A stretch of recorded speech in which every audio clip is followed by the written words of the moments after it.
اسعد الله اوقاتكم زبائننا الكرام. توفر مجهز الموديل اليوم هذا الموديل من الدرجات الاولى، يكون عندنا بهذا النظام وهذا الشكل. هذا الموديل يختلف عن الموديلات السابقه، نظام كلش مميز وحلو. نظام الشغباء يكون عندنا منفصل 3 اجزاء، والجزء الرابع مالته يكون عندنا شازلون.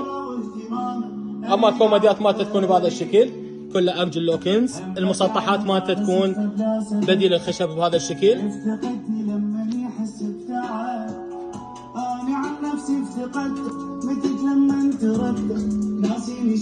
اما المجرات تكون عندنا بهذا الشكل، يكون خشب مستعمل بلوك مع ستشز لتقويه المجرات. نظام الارجل لوكنز يكون بهذا الشكل. المسطحات كلها تكون بديل الرخام بهذا الشكل.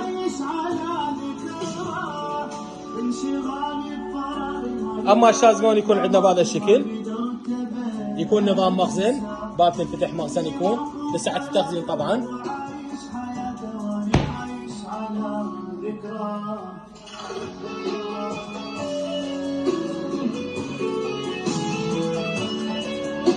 اما الزاويه تكون عندنا بهذا الشكل، يكون ارتفاعها 250 سنتيم والعرض مالتها 110 سنتيمات. نزالها تكون بعرض كنتور. اما الكنتور يكون عندنا بهذا الشكل المميز، يكون ارتفاعه 250 سنتيم والعرض مالته كتله 220 سنتيم. الفرش مالته بلوك، والظهر مالته يكون شرشوبه، نظام الشرشوبه دفن لتقويه الكنتور. نقوش كلها CNC مع سيبول الجماليه.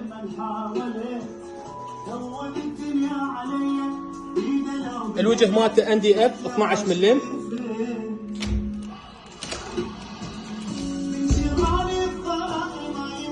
الكنتون كله يجي مقطع بهالاساس هذا، الابواب الجانبيه والوسطيه. الداخل مالته صاج طبيعي، يكون تاريس بهذا الشكل. برماده تكون عندنا شريطيه على طول الباب. قفايص تكون لسهوله الفتح والشد.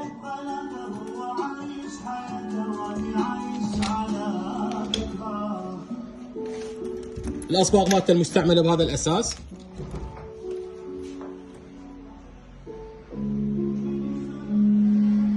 التقطيع مالته يكون داخلي بهذا الشكل.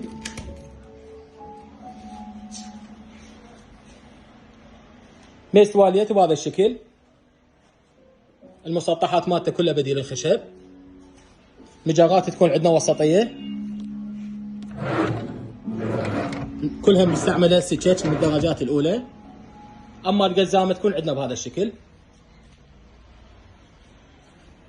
هذا الموديل يكون عندنا جاهز للحجز.